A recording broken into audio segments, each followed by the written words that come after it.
Hey bosses! So today I am going to talk about why delegation is so important. And this is a topic that, every boss should actually be really good at delegating. And so I thought that this would be really helpful to understand, one, why it's important, and also share some of the benefits to your team members as to the reason why you should support and actually utilize delegation as a tool in your leadership toolbox.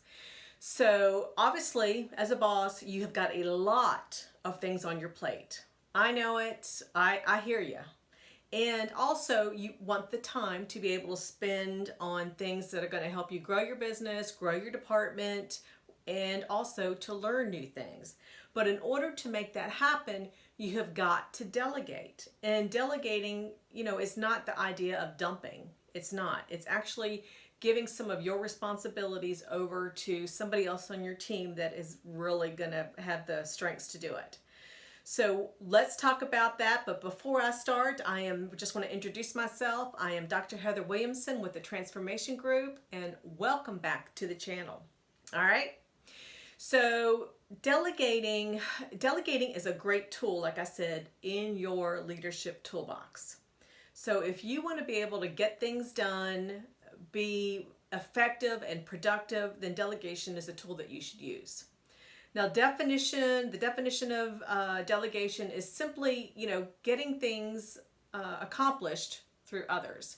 And this is a great thing because it is a huge benefit, both to yourself as a boss and then also to your people. So when it comes to delegating, I came up with some 6 things that I want you to consider. And these are really important, and make sure that you kind of write them down because they really will help you, I promise. So when it comes to delegating, the first thing I want you to consider is to delegate aspects of your job that others can handle. Others can handle with a reasonable amount of supervision or training. So it could be that, they may not need any, which is great, but, even if a little bit of supervision is needed, it's really no big deal. And the reason I want you to do this and to consider this is because if you actually utilize your team members through delegating, they are going to be excited. They're going to have huge amounts of enthusiasm. They're going to be motivated, all of which is going to increase productivity, which productivity is kind of what we're trying to go for. So this is huge. And so this is one reason why I want you to consider doing this. Now, the second thing I want you to consider is delegating responsibilities, not just the task. And what I mean by this is when it comes to responsibilities, you want your people to, take initiative and be creative in problem solving and learning how to maybe do things a little bit better if and when it's needed. You also want them to own those responsibilities. If they just have a task, they may own some of it, but they're not going to have that 100% of ownership that you are really wanting. And so I also want to share an example with you of a manufacturing company that I think you will actually really kind of relate to if you are in the manufacturing industry, or if you're not, it's still a great example. So if you are delegating to a quality control or if you are delegating a quality control function to a team member, there are 2 ways that you can actually share this communication. So you can say it, the first way is, hey, Bob, your job is to inspect every widget as it comes down the line and make sure it's okay by comparing it to this standard of widget. Okay? Or you can say, the second way you can say this is, you are now responsible for the quality control functions for widgets. If you can improve our procedures, that is great, just as long as the widgets meet or exceed all current quality standards. Now, I don't know about you, but if I heard this, I will tell you the second method is a whole lot more motivating. I'm going to have a higher level of commitment. Even, my personal growth opportunities to learn this and be able to take ownership of it, and my overall level of satisfaction, I'm telling you, is going to skyrocket. I'm going to be so excited, which in the end is going to increase my levels of productivity. Which in the end, as a boss, that's what we're trying to do with our employees, is to increase their levels of productivity and effectiveness and make sure, they do the job correctly. So this is going to help with that. And then one other thing I want you to consider is the third aspect is to define your areas of responsibility, not just the specific function of it. And what I mean by that is this. Let's say in your business that you have an accounting payroll department. So in that accounting payroll department, you tell one of your employees, hey, I want you to be responsible for writing checks, running reports, and collecting money. All right? That is your function. Well, if that's their function, that is all they're going to do and nothing more. However, if you actually kind of changed your way of thinking about it and give them that area of responsibility, then they are going to take ownership of it, and you are going to get a higher level of product from them, and they are going to be able to see things that they can do better and then be able to make those changes. So all of those are good things. They're good things for you, they're good things for the business, and they're good things for that employee. So, try and focus on the areas of responsibility and not the function. All right? The fourth thing I want you to consider when it comes to delegation and why it's important is to complement your weaknesses when it comes to delegating. And what I mean by that is, gosh darn it, I wish we were excellent at everything. But unfortunately, reality, we're not.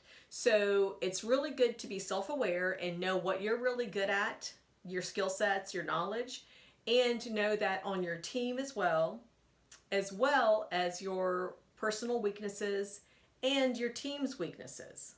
Because I say this because when you have the opportunity to delegate, I want you to think about delegating whatever area that is to somebody on your team that possesses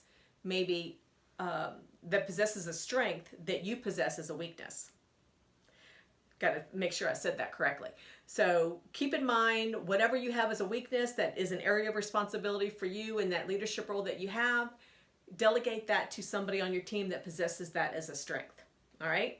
And then let's say you get bogged down with some new, demands that come in on your plate. Well, guess what? Here's an opportunity to delegate a second time. And that second time is with people who maybe possess that same strength as you, and you just kind of, let them take over on a task or a project. And then this gives them the opportunity to learn new skills, increase their, let's call it, resume.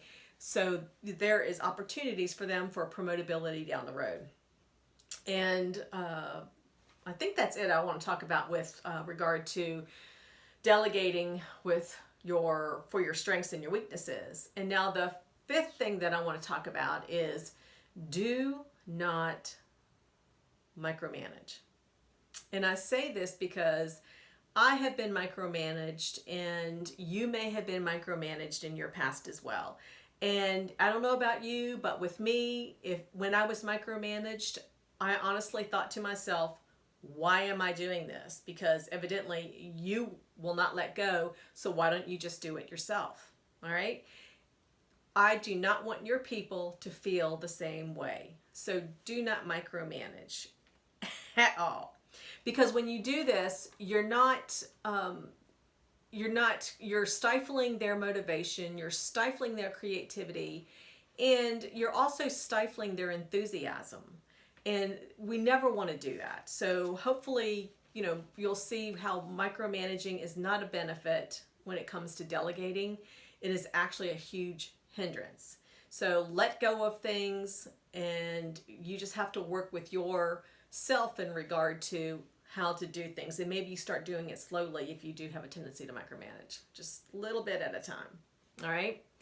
because we do not want to stifle our people. We want to encourage them, all right? So let go of some things.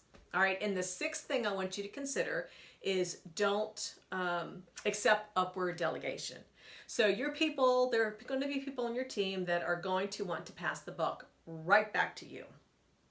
It's just a reality. And sometimes they do that just because, unfortunately, they're lazy.